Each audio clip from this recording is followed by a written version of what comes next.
Hello and namaskar. How do you fight a war with no soldiers, no bombs, and no borders?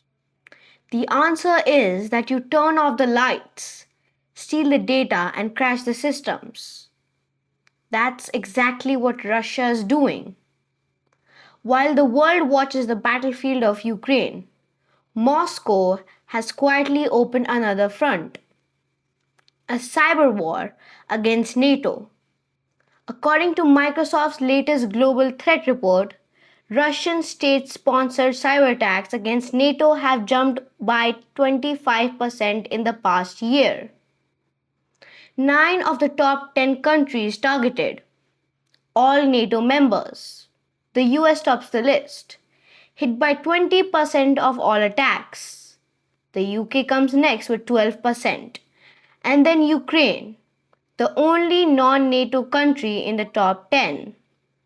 Coincidence? Not really.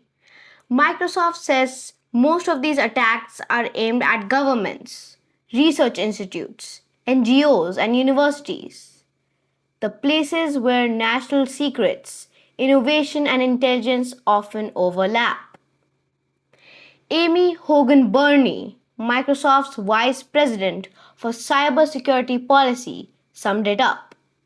We expect to see continued activity across many NATO based areas. Translation: this isn't slowing down anytime soon. But let's step back.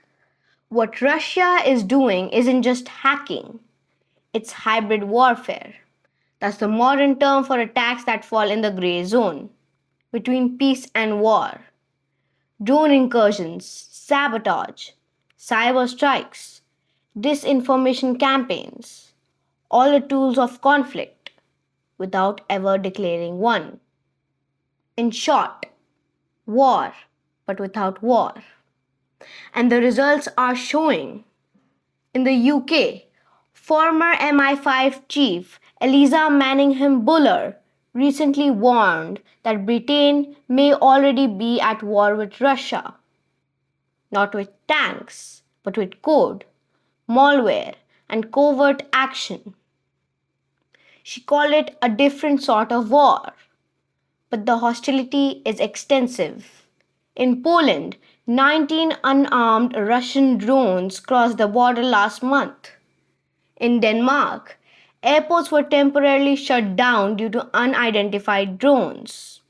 And over the Baltic Sea, 3 Russian MiG-31 fighter jets violated Estonia's airspace for 12 minutes before NATO scrambled interceptors. You see the pattern here.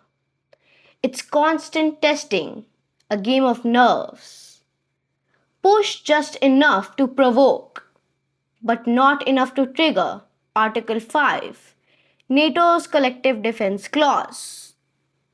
Microsoft's report goes further. It says Russia is outsourcing parts of its cyber warfare to cybercriminals, the same hackers behind global ransomware attacks. Think about that. The world's most powerful nuclear state is now renting hackers like missionaries. These criminal groups, often protected or ignored by Moscow, are providing access, malware, and cover. In return, they get immunity. Jamie McCall from the Royal United Service Institute put it bluntly. It's not surprising. Cyber operations mirror broader statecraft. In other words, the Kremlin treats hacking the same way it treats diplomacy, as a weapon. So what's the goal? The 3 Ds: disrupt, distract, deceive. Cyber warfare gives Russia deniability. No casualties, no sanctions, no smoking gun. A blackout in Warsaw, a data leak in London, and a malware outbreak in Washington. All technically accidents. And yet, they trace back to the same place, Moscow's shadow networks. Here's the irony. While NATO nations spend billions building tanks, jets, and missile shields, Russia is fighting with laptops, proxies, and ransomware, and winning small battles that add up to big leverage. That's the danger of a hybrid war. You don't know it's happening until it's already here. So, yes, the front lines of this war aren't in Donetsk or Kharkiv anymore. They're in data centers, government clouds, and maybe even in your inbox.